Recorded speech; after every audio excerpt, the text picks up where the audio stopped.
इस समय है मुंबई में है। मुंबई बोले तो सपनों की नगरी। हिंदुस्तान के हर इलाके से हिंदुस्तानी यहाँ अपने सपने पूरे करने के लिए आते हैं। इस समय हम एक ऐसी शख्सियत के साथ में हैं जिनकी उम्र है 72 साल। 72 साल का बुजुर्ग कहा जाए या 72 साल का इनको युवा कहा जाए, आप इनकी एनर्जी देखते हुए तो हम यही कहेंगे कि ये 72 साल के युवा है, भाग रहे हैं इस उम्र में भी आज की तारीख में। बाबू भाई भौजी जो है बेसिकली मुंबई की राजनीति में बहुत तेजी से उभरते हुए नेता रहे हैं। मुंबई महानगर पालिका के उप महापौर रह चुके हैं और पिछले 38 सालों से महाराष्ट्र की और स्पेशली मुंबई की राजनीति में बेहद सक्रिय है। इनके पिताजी जो है स्वतंत्रता सेनानी रह चुके हैं, महात्मा गांधी तक के साथ में इनके पिताजी काम करते आए हैं और पिताजी को जिस अंदाज में उन्होंने देखा है देश की सेवा करते हुए, तो बचपन से ही इनने भी एक अलग जगह देश के लिए कुछ अलग करने की, खासतौर पे मुंबईकरों के लिए। ये बेसिकली रहने वाले कच्छ के हैं, गुजरात के कच्छ इलाके से। जब 13 साल की उनकी उम्र रही तब ये मुंबई में आए और ये मुंबई कर होकर रह गए हैं। बाबू भाई बताइए, हम आपके मुंह से आपकी कहानी सुनना चाहते हैं। मुंबई में कैसे आना हुआ, कब आना हुआ, उस समय क्या माहौल था, थोड़ा बताएंगे आप? असल में मेरे पिताजी जो थे वो स्वतंत्र सेनानी थे। गिरगांव में उनका दुकान था और वो हमेशा ज़्यादा से ज़्यादा देश की सेवा में काम करते थे, स्वतंत्रता की लड़ाई लड़ते थे। और उस वक्त वो छोटे थे, बाल सेवक करके काम करते थे। मैं जब 13 साल का हुआ, मैं मेरी पढ़ाई गांव में भी हुई और गांव से 13 साल का उम्र में मैं मुंबई में आया। कच्छ ऐसा प्रदेश था जहां पानी की समस्या होती थी, अकाल हमेशा कभी भी होता था। लेकिन आज की परिस्थिति निराली है। अभी तो पिछले 10 साल में बहुत ही काम जो है मोदी सरकार ने वहां किया है। अभी रोजगार की वहां कोई कमी नहीं है। पूरे विश्व के लोग, पूरे देश के लोग कच्छ में आते हैं और वहां उनका रोजगार चलता है, परिवार उनका चलता है। और ये सब देखते हुए हमें बहुत आनंद लगता है कि जो हमारे बुजुर्गों ने 2-2 मील से पानी लाते थे, आज घर घर पानी पहुंचा है। पूरे नए नए मकान हो चुके हैं। वहां अभी गरीबी दिखती ही नहीं है। और मुझे तो लगता है कि पिछले 10-12 साल में जो एनडीए सरकार ने जो काम किया है और उसके वजह से दूरबीन से देखना पड़ता है गरीबी, ऐसी परिस्थिति का निर्माण मोदी सरकार ने किया है। मोदी सरकार ने बहुत तेजी से काम किया है, विकास कामों की बिल्कुल गंगा बहा दी है, इसमें तो कोई दो राय है नहीं। हम बात कर रहे हैं आपके शहर की, मुंबई की बात करें हम। जिस तरीके से बाबू भाई जी जो है बेसिकली इनका जो करियर शुरू हुआ था मुंबई में, नगर सेवक रहे ये, कई बार चुनाव हारे भी हैं, कई बार चुनाव जीते भी हैं। इनके लिए हार जीत माने नहीं रखती है, इनके लिए इंसानियत जीतना, इंसानी जिंदगी जीतना इनके लिए इम्पोर्टेंट है। चाहे गरीब हो, चाहे कितना भी जरूरतमंद आदमी हो, उनकी सेवा करना इनका बाबू भाई का फर्ज रहा है, शौक रहा है, चाव रहा है और ये करते आए हैं। आम आदमी की खातिर ये बस में इनको देखते नजर आएंगे, आपको लोकल ट्रेन में सफर करते हुए आपको लोग ये नजर आएंगे। किसी को अनुमान नहीं लगा सकते कि ये बहुत ही सक्षम है, इनको कोई आवश्यकता नहीं है, इतने भगवान ने इनको सक्षम बनाया है। ये आराम से अपनी जिंदगी, पूरी जिंदगी, अपनी कई पीढ़ियों की जिंदगी आराम से रह सकते हैं, लेकिन इनको आराम नसीब नहीं है। आम जनता की इनको फिक्र है। मुंबई करोगी इतनी चिंता आप करते हैं बाबू भाई, क्यों करते हैं?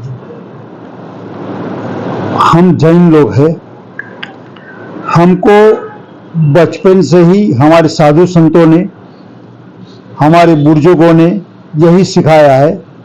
भारत की संस्कृति यही है कि दूसरे लोगों को प्यार दो, दूसरे लोगों को प्यार बांटो और उनको हो सके उतनी मदद करो, और सेवा ही धर्म का मूल है, ऐसा बताया गया है हमारी संस्कृति के अंदर। और इसके लिए बचपन में ही मैं यही काम पे लगा था। मैं यहाँ पढ़ता भी था और साथ साथ में नौकरी भी करता था और सेवा भी करता था, और ये मेरा एक जीवन का मंत्र रहा है। इस मंत्र को ही मैं आगे लेके जा रहा हूँ, और मैं ये सब देखते हुए मुझे पार्टी ने टिकट दिया, मैं चुन के आया। एक बार नहीं, दो बार नहीं, तीन बार मैं चुन के आया।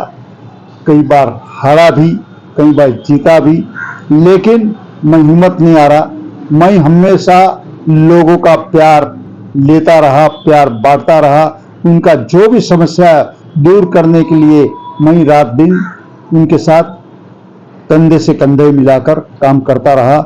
मेरे कार्यकर्ता भी इसी तरह मेरे साथ काम करते रहे, और आज जो है अब मैं खुश हूँ कि मुझे भगवान ने जो मेरी जीवन दिया है, मुझे उस जीवन को मैं सार्थक कर रहा हूँ।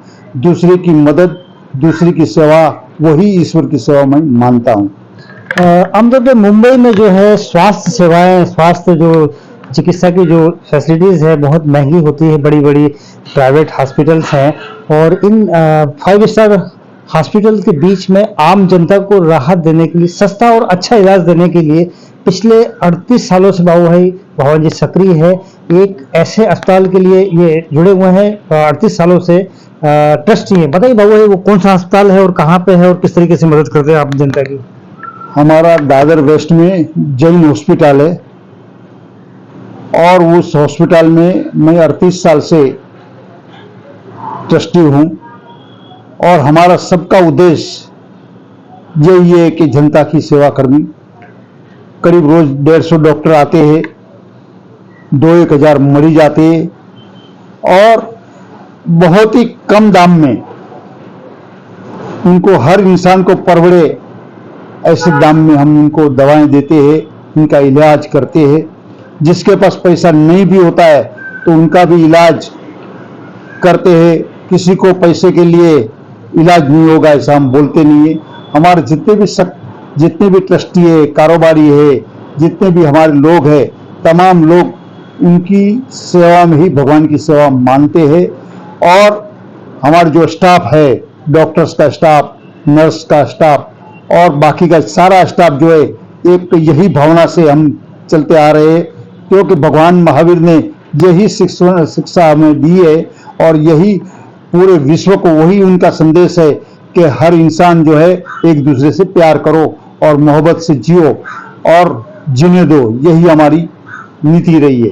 मुंबई हिंदुस्तान का ऐसा शहर है जहाँ पे लोग आते तो हैं, और कभी कोई यहाँ पे भूखा सोता नहीं, लेकिन जिस तादाद में लोग यहाँ आते हैं जगह कम पड़ती जा रही है। बाबू भाई भवन जी एक ऐसी संस्था से जुड़े हुए हैं जो लोगों को सस्ते और अच्छे मकान देती है। बाबू भाई बताइए, कौन सी संस्था है और किस तरीके से आप लोगों की मदद करते हैं रहन बसेरे के लिए? आरजू स्वाभिमान संगठन है, उसी के साथ हमारी बैंक भी जुड़ी है, निवारा कोऑपरेटिव बैंक। हम लोग जो है सस्ते दाम में घर देने का काम करते हैं। अभी तक 7-8 हजार लोगों को घर दे चुके हैं, और 20-22 जगह पे काम चल रहा है। कई नए काम भी पाइपलाइन पे है। हम चाहते हैं कि मुंबई शहर के अंदर जो कमजोर वर्ग के लोग हैं, मध्यम वर्ग के लोग हैं, जिनको जगह की जरूरत है, उनको जगह भी देते हैं और उनको लोन भी देते हैं। क्योंकि हमारी जो कोऑपरेटिव बैंक है वो लोगों की बैंक है, लोगों द्वारा चलाई गई है बैंक, और हम बहुत ही सारे लोगों को लोन देते हैं। क्योंकि अक्सर लोन लेने के लिए लोग जो भटकते हैं, हर बैंक, आज एक बैंक दूसरी बैंक, इस तरह से बैंक में भटकते रहते हैं, लेकिन आखिर में उनको लोन मिलती नहीं है। और लोन मिलती है तो इतना उनको कंटाला आ जाता है कि वो कंटाल जाते हैं। लेकिन हमने बहुत ही नॉर्मल पद्धति से उनको लोन देते हैं और लोग जो है खुशी खुशी अपना रोज का जो पैसा है थोड़ा थोड़ा डालते हैं और जब वो डालते हैं तो उनके ही पैसे से उनका ही घर हम बनाते हैं। आमतौर पर इनकी जो संस्था है आरवी के बारे में बताना चाहूंगा कि यहाँ पे लाखों लोग कतार में हैं जो चाहते हैं कि उनको मकान मिल जाए।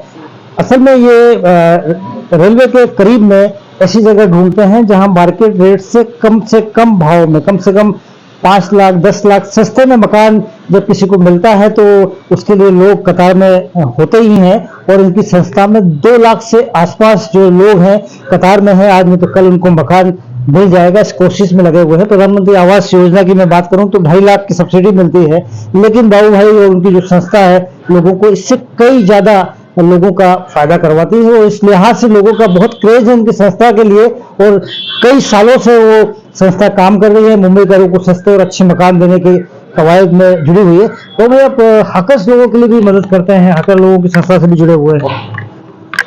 मैं Mumbai Bharatiya Janata party hawkers unit का प्रमुख हूँ, प्रेसिडेंट हूँ और हॉकर्स की कई समस्या है, वो समस्या छुड़ाने के लिए हम कई टाइप के आंदोलन करते हैं, सरकार से बैठते हैं, बातचीत करते हैं और ये सब नजर करते हुए हमारे प्रधानमंत्री जी ने हॉकर्स के लिए बहुत सारी योजना बनाई है, उसका लाभ भी उन लोगों तक पहुंचे इसके लिए भी हम लोग काम कर रहे हैं।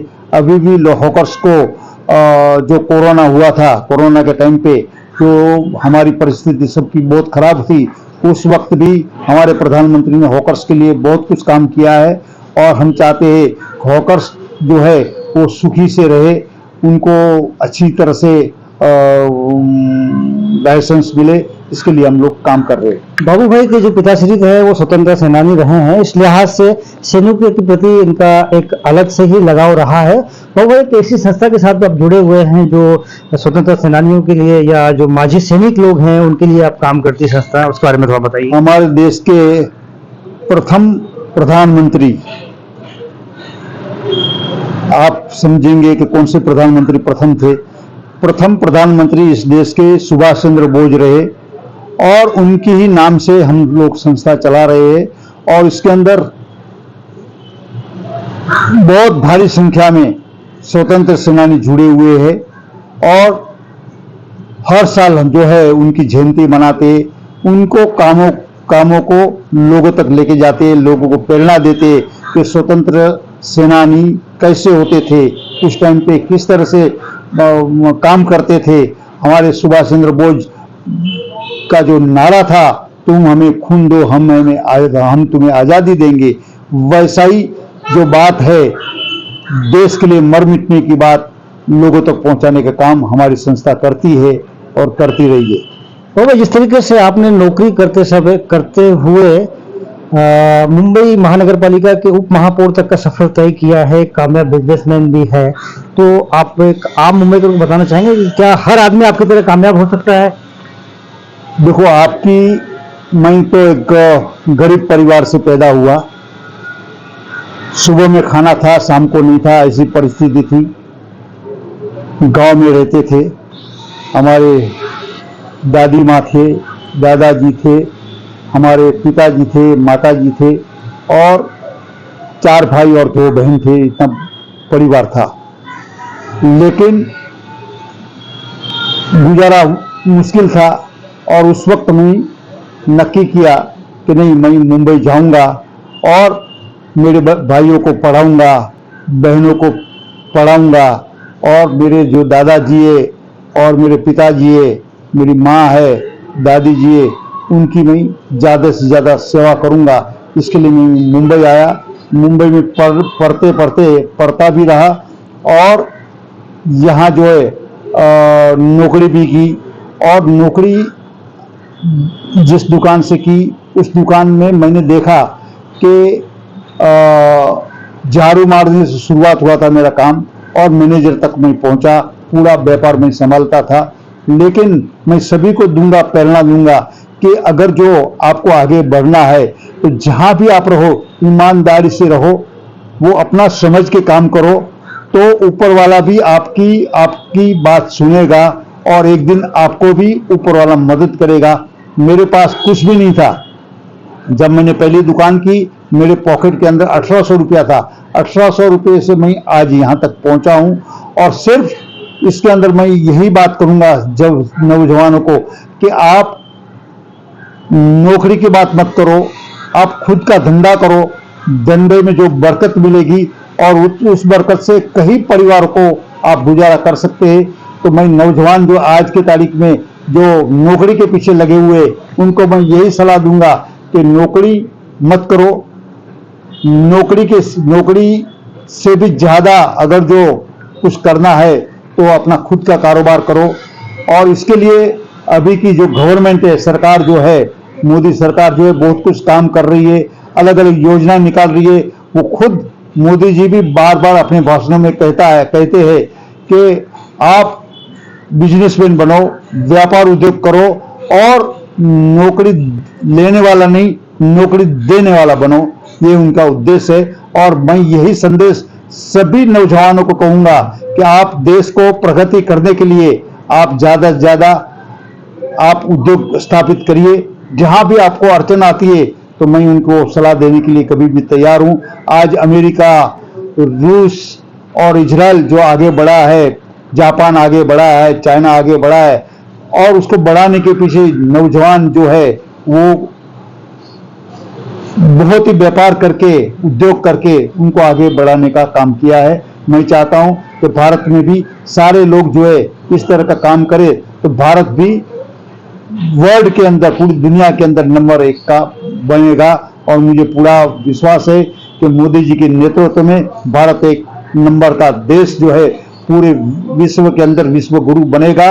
और जिस तरह से आज हमारे यहाँ बच्चे जो है जो फॉरेन में जाते हैं और वहाँ पढ़ाई करते हैं, लेकिन मैं चाहता हूँ, सरकार से विनती करता हूँ कि वो वहाँ न जाए, लेकिन यहाँ उनको वही शिक्षण यहाँ मिल जाए तो हमारा बहुत ही पैसा बच जाएगा। उनको रहने के लिए जो खर्च होता है, उनको पढ़ाई के लिए जो खर्च होता है, माँ बाप से बिखरना पड़ता है, वो सब दूर हो जाएगी। हम जो है सब मिलके इस देश को ऐसा समृद्धशाली बनाए, फिर एक बार सोने की चिड़िया बनाए, ऐसा मेरी एक सपना है। वो सपना हम लोग सब मिलके पूरा करेंगे, ऐसा मुझे पूरा विश्वास है। देश एक बार फिर विश्व गुरु बनेगा। सपने देखिए, सपने पूरे होते हैं। इसका सबसे जीता जाता उदाहरण है बाबू भाई बवान जी। मेरे सहयोगी अनवर के साथ हितेंद्र पवार, जय हिंद 24 मुंबई।